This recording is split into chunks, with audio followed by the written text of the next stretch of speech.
Good morning, you beautiful people. I hope you guys are having a wonderful day today. I am sure you've seen many people rank the Call of Duty multiplayers, the Call of Duty Zombies maps, but how many people have ranked the Call of Duty campaigns? Well, I am here to do that for you. So here we have a scale from amazing to trash of all of the Call of Duty since Call of Duty 4 to Black Ops 4 and their Call of Duty campaigns. I am going to give you my personal list. This is my list. This is not objective. This is subjective. This is all my emotions and my experience with it. So let's get started ranking these guys.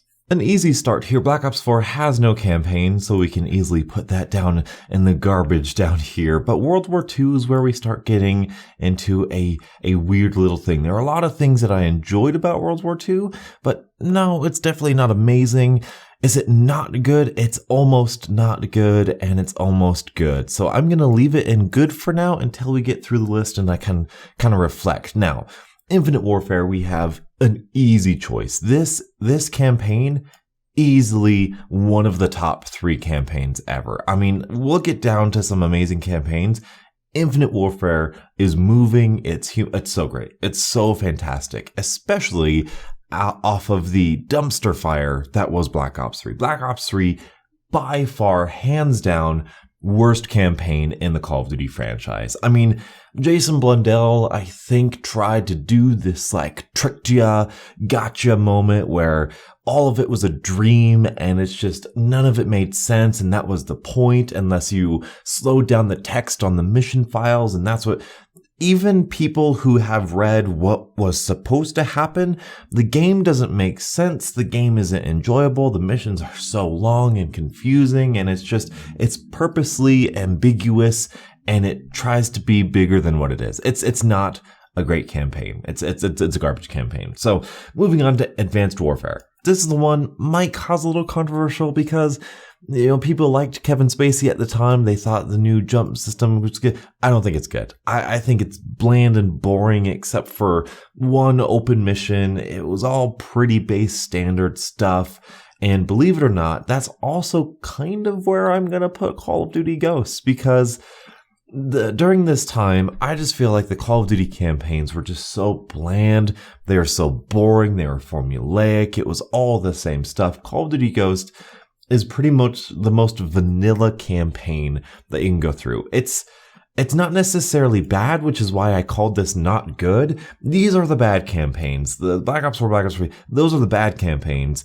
Advanced Warfare, Ghosts, they're not necessarily bad. They're just not great. And now that I say that, World War II might go down there. World War II might go down there. I don't know. It's a mix. Because there was some interesting stuff in there too. All right. Well, now we've come to Black Ops 2. A lot of people really enjoy this campaign. And I have to say that at the time, you have to think about it before Black Ops 2 was released, right? Black Ops 1, one of the best campaigns ever, right? One of the best.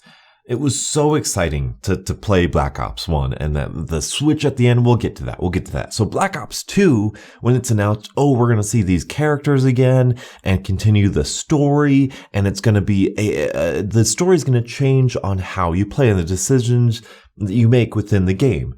While that's true, they give you button prompts to say, hey, save this person or kill this person, and you might wind up with different people at the end and have a different cutscene. The gameplay itself never fundamentally changes. The missions are the missions. The only thing that changes is the cutscene. And for that reason, I'm going to put it in not good, because I don't necessarily like. Now, a lot of people, it's that same Call of Duty formula people like, but it felt the same as these guys. It just felt the same. It just felt so similar to everything.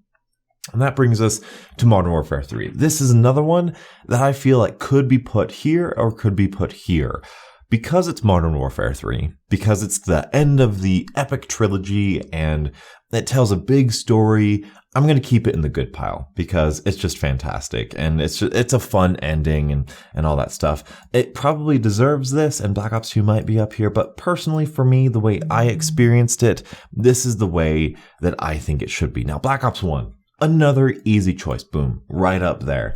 A really great self-contained story. It mixed things up. You have to remember, excluding these Modern Warfare and Modern Warfare 2 and Modern Warfare 3, the Call of Duty franchise was a historical game. It was based on World War II, and to give us something so different like the Vietnam era and the Black Ops team of people, it was really interesting from a storyline perspective, but that also gave us a lot of interesting kind of gameplay dynamics within the game itself and different interesting missions where you're trying to be stealth. It's fantastic. It's so great. Now, Modern Warfare 2 also goes up there. This is kind of where people say that Call of Duty jumped the shark and everything, but there was so much spectacle in this game.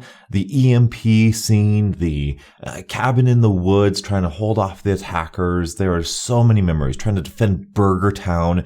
Those were so interesting. I remember playing this in one sitting when I first got it for Christmas way long ago. And the gameplay itself is so varied. The levels are so varied. It's not the same. In one mission, you're traversing through houses and it's close quarters. The next mission, you're defending Burger Town and it's open and you have to snipe, and it's really, really interesting. I'm talking about World at War and Call of Duty 4. As you can see, I think I'm going to add a layer, add another level, another tier in between good and amazing, because these two, or at least World at War, is a great campaign. It might even be amazing for a lot of people.